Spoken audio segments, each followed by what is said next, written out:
Yo, this is Citano Plays Pokemon Black 2. We are at the badge check gate ahead. That's the sign where it says, and we are off to the Victory Road. But first, do we have the 8 badges? Of course we do, but let's just be sure in case we forgot something. Basic badge confirmed. Toxic badge confirmed. Insect badge confirmed. The bulk badge is confirmed.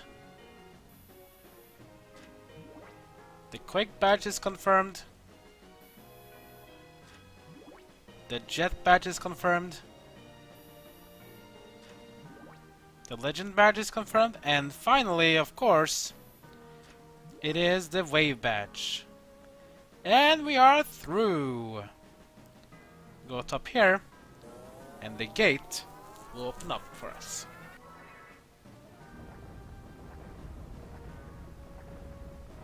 Quite a mechanism, to be honest, for just opening the gate for us to be able to enter.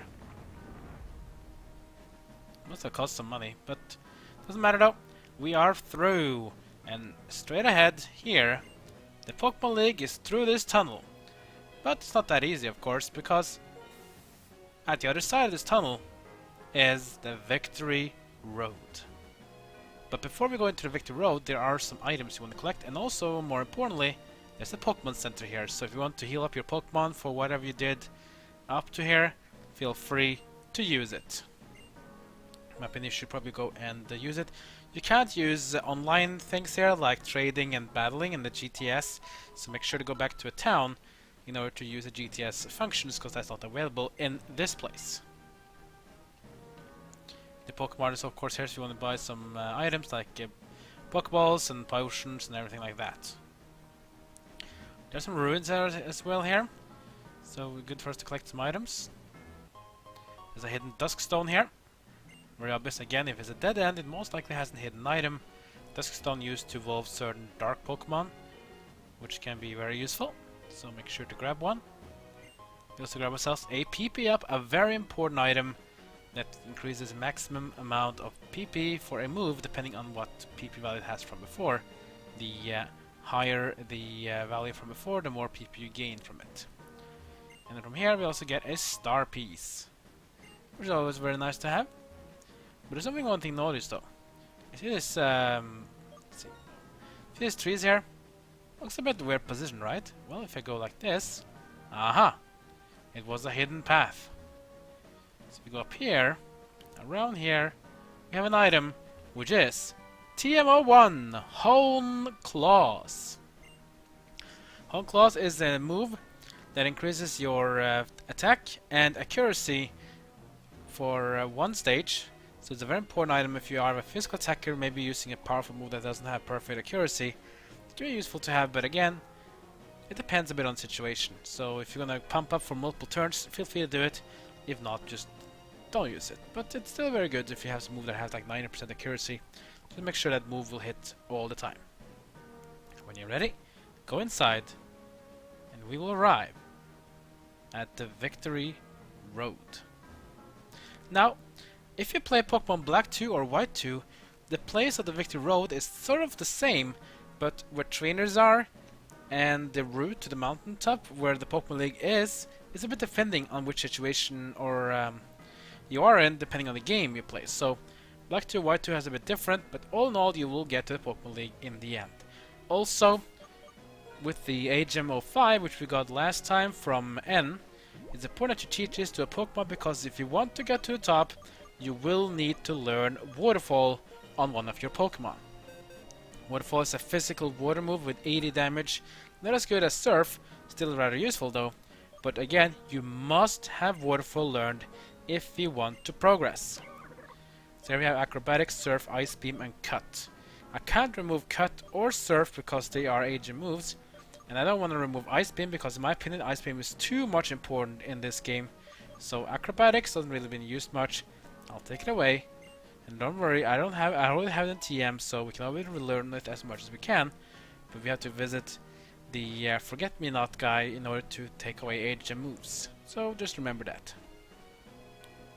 But of course this place also has a lot of trainers, and here's the first one.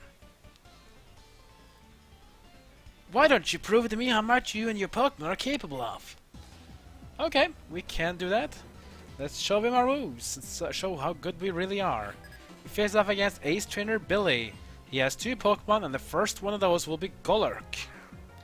So Golurk is a dual-type Ghost and Ground-type Pokemon, which is a very bad choice for Magnezone, because Magnezone is a Pokemon that has a 4-time weakness to Ground. Not a good choice to go with.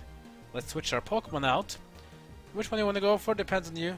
Water does well, but so does Grass. And I need some more level ups on Serperior. Let's get in Serperior here against Golurk. Golurk will do a move, will do Bulldoze, which I expected it to be used because Golurk said ground type will be using ground moves. That will have done a lot of damage to Magnezone, but Serperior, as you can see, is resistant to ground, will not take that much damage. Let's make this a sustained battle, so let's go with Giga Drain to counter. Giga Drain used on Golurk, this will do a good amount of damage. About half. Old health regained as well for Serperior. Golurk with another Bulldoze. Dealing some more damage, not very effective. But again, the speed will go down, so eventually Golurk will start becoming faster than us. Which is fine. Here it is, this faster move, carrying some Shadow Punch from Golurk. Doing actually a lot of damage there. We do it with Leaf Blade on the Golurk. Will it be enough though? It will be. Golurk goes down. Took some damage there from the Shadow Punch, but at least Serperior managed to survive. Now it's level 47. As far of Billy, he has one more Pokemon called Sigilyph. That's a switch of our Pokemon because Sigilyph is dual type Psychic and Flying. So now you want to use actually Magnezone again, or use something else that can counter the Flying type or the Psychic type. So Crocodile is very good here because Crocodile is also Dark type. Plus Crocodile is immune to the Psychic type damage. So let's bring Crocodile versus the Sigilyph. Sigilyph Psychic Flying versus Ground and Dark. Remember that Crocodile is rather weak to taking damage because it's really low defense. Let's go to Crunch on Sigilyph. Ice Beam from Sigilyph onto Crocodile. It's super effective. How much damage will it do? Oh my god, that's a lot of damage. Enough not to KO. Here comes the Crunch from Sigilyph. And that's going to do a lot of damage. Will it be enough though? No, it will not be enough. It will be in the red zone, but it will not be enough. We'll try it again. Comes the Air Slash from Sigilyph. And Crocodile, despite having the advantage on the typing, will lose this one because he's just too weak and not quick enough either to take down the Sigilyph. Let's get in Simipour because he knows the Ice Beam. That should take down Sigilyph down here. Let's use Ice Beam on Sigilyph. Sigilyph is quicker, we'll use Psychic on the Simipour. Damage is really great. Not enough to KO though. Here comes the Ice Beam on Sigilyph. That's going to be enough, and it's going to be a KO for us. And that's enough XP as well for Simipour. Goes to level 48. You are capable of far more than we are. That has certainly been proven. Yeah, but that was a lot of damage from the Sigilyph though. Oh, of course, I forgot. This place has a lot of wild Pokemon too, including this one, the Banette. Level 47. And I don't have a repel on me, so that explains why a wild Pokemon could appear. So make sure to have repels on, and make sure to have a wild Pokemon to not be able to meet with you. That means you have a Pokemon that is above at least level 50, and you should be fine without having to fight against random Pokemon. Let's see, we need to find ourselves the max repel. There it is. We have 17 left, so we probably need to buy some more soon. Just head back to the Pokémon Center and heal. Because that was a bit of a damage we took there. We don't want that to happen. We want to go through the Elite Four and everything, and then we need to be ready for it. And if we lose Pokemon against trainers here, we won't be ready for the Elite Four. So make sure you have a well done plan for this. Let's bring in some more max repels. Let's get in 40 more. We'll have 30 in total. That should be more than enough for us for this. Buy some more potions, buy revives, everything you can that you can afford as well. There we go. Let's bring our Pokeballs to be able to heal up. Nice and dandy. And now we continue. let's just do that right away. And we're back here again. Remember, we have to use the repel. We already used one, so that one will still tick. And we continue up this bridge. And here we have our first of the HM challenges. We have a big rock here. Can't really go past it though. If we want to go past here, we need to move this rock around. So, go up here and use strength, but only move it once. One to the left, and then straight up. And we go around it, move straight up. 1, 2, 3. And we can go past. Let's go across the bridge here to the left for another trainer to fight. I'll use my psychic powers to release my Pokemon from its Pokeball. Sounds good to me. Let's fight. And our opponent will be Psychic Alia.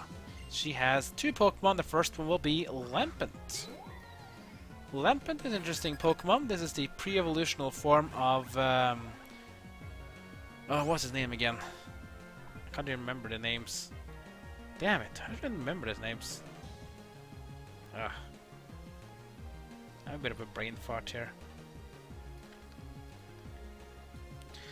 Chandler, that was it. So this is a Litwick's evolutional form, Lampent, and it becomes as well a Chandler, which is a very glass cannon Pokemon. It has good amount of damage, but it has very weak defenses, even probably worse than Crocodile. Discharge on the Lampent. Not enough to carry it though. Comes a Flame Burst. It'll be super effective against Magnezone because he's weak to fire. We will survive though because Magnezone is a bit tanky as well. Discharge again onto Lampent, and that will be enough to KO it. And we take it down. But with Lampent down, we have one more to fight. It's going to be Musharna.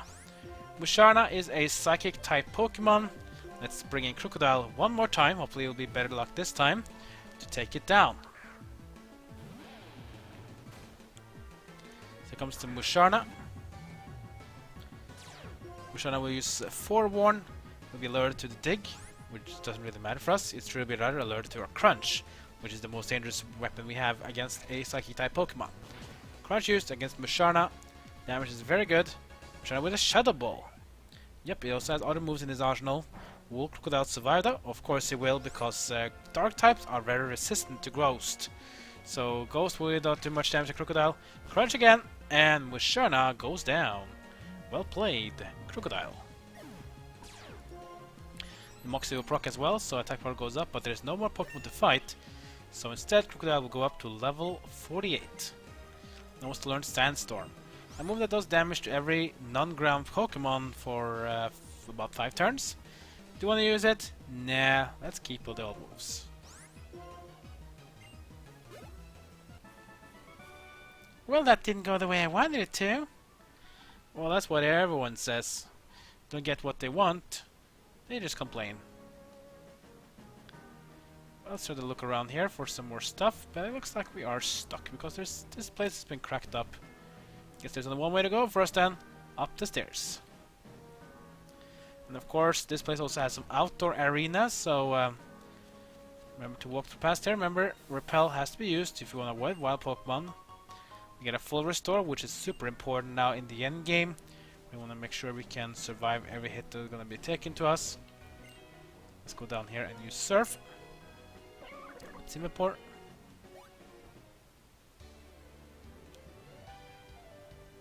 Let's just go up here. Another Pokemon trainer waits for us here. We grab an Ultra Ball, which is always very nice to have. And the trainer will be ready for us right now.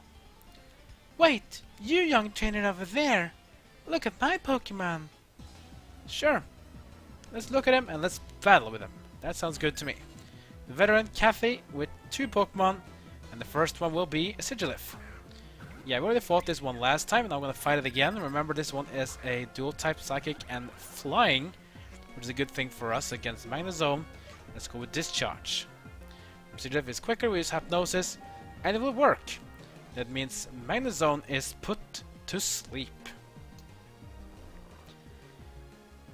And I'm not going to be a bit of a coward in this one, but I just want to show off some things happening when you use a full restore.